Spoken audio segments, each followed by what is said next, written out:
Hi, and welcome to this live reading from The Guardian's Legacy, The Coin of Time Series, Book 1 by Luciano Cavallaro, and this is presented by Itsy Bitsy Book Bits. Prologue, Slovakia. A gun fired and a bullet whizzed by as he swerved, his feet pounding the grass. His breathing sounded harsh and loud in his ears as he willed himself to run faster. Alongside, his companion kept up with him. He glanced at her. She didn't look frightened, except her face was tense, her cheeks flushed, and her breathing shallow and noisy. Another shot rang out. Mon Dieu! Are you hurt? Are you hit? He asked, his voice higher than usual. Non, she checked over her shoulder. We need to get out of this clearing and into that line of trees. They zigzagged across the expansive green lawn one a groundskeeper at a golf club would envy, and headed for the cluster of pine trees edging the boundary of the castle. More shots rang out, and a dull droning of engines came from behind them. The woman swore. Motorbikes. He glanced back and saw 3 helmeted riders emerge from the long driveway of the Gothic-style castle, exhaust fumes pluming like tufts of dirty clouds as the motorbikes raced towards them. They sprinted to the trees. Behind them, the throttle of the motorbikes roared as they gained ground. Bullets tore into the tree trunks around them, spitting bark into the air. They ran into the shelter of the forest, pushing through the undergrowth, heedless of the low branches that whipped their arms and legs. Then they were falling headlong down a ravine. The man tumbled as if he were a load of clothes in a washing machine, crushing twigs and leaves as his weight and gravity propelled him downward. He fell into a shallow ditch at the base of the hill. Battered and streaked in fine lines of cuts, he lay winded, unable to move. Then he gasped as his companion landed on top of him. Nick, are you all right? He opened his eyes and looked up into the anxious face of the woman sprawled on top of him. I think so. Your head has a gash, Alexandre. Nick wiped the blood from her forehead. Thank goodness, it's not deep. They gazed at each other, the enormity of their near-death experience overwhelming. Nick gave her a lopsided grin and was about to say how fortunate they were when Alexandre's mouth descended on his. The fervor of her kiss surprised him.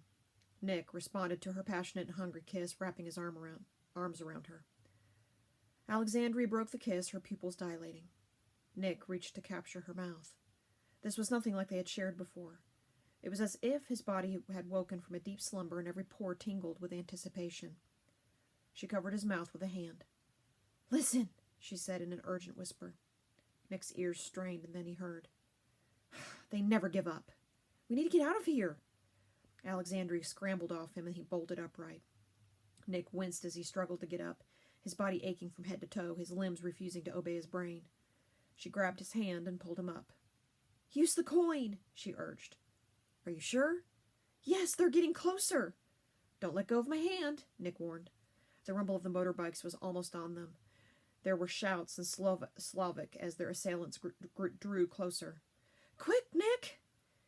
He glanced up at the levee from where they had fallen, the riders coming into view. One of the pursuers pointed down at them, and they started down the slope. Nick tossed the gray, irregularly shaped coin into the air. They watched as it flipped upward, and a gust of wind buffeted it. The coin shifted and spiraled downward.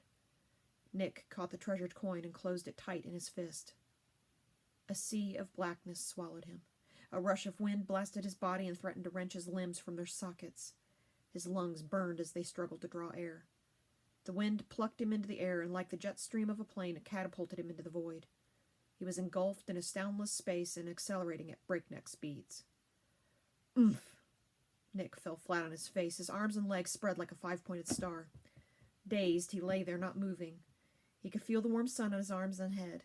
He tried to open his eyes, but they felt as if glue sealed them shut.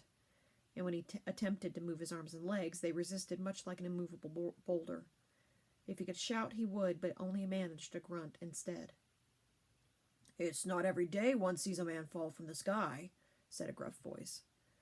Powerful hands grabbed Nick and turned him onto his back. Hello, can you hear me? Nick's eyelids fluttered as a hand, its palm coarse, slapped his cheek. Let me check and see if you broke any bones. That was quite a good drop. Did you insult the gods, by chance? Nick prised his dry lips apart. He clenched a hand and with it beach sand. He smelt the briny air of the sea and frowned, his mind muddied. Where am I? I'll be right back, the man said. Nick heard him leave, the sand crunching with each step. Nick lay there, recalling the alarm raised by Resnick's men and being chased into the forest. Minutes passed when he heard the man return and lift his head, placing a clay vessel to his mouth. Nick spluttered and coughed as water caught in his throat. He leaned on his side, still choking, and collapsed back onto the ground. He opened his eyes and stared at the cloudless blue sky. "Who are you?" the man asked, his face looming over Nick. Nick sat up panicked, whipping his head from side to side. "Where is Alexandre?" he asked. His gaze fell on a bearded man who wore a dress. A dress? No, it's a khiton. Nick struggled to his knees and glanced around at the sparse coastline. No tall buildings or vehicles anywhere. Behind the older man, a donkey brayed. Startled, Nick slumped onto his backside. The man steadied Nick and frowned.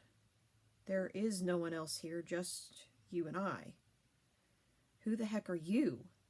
"Why, I am Herodotus,"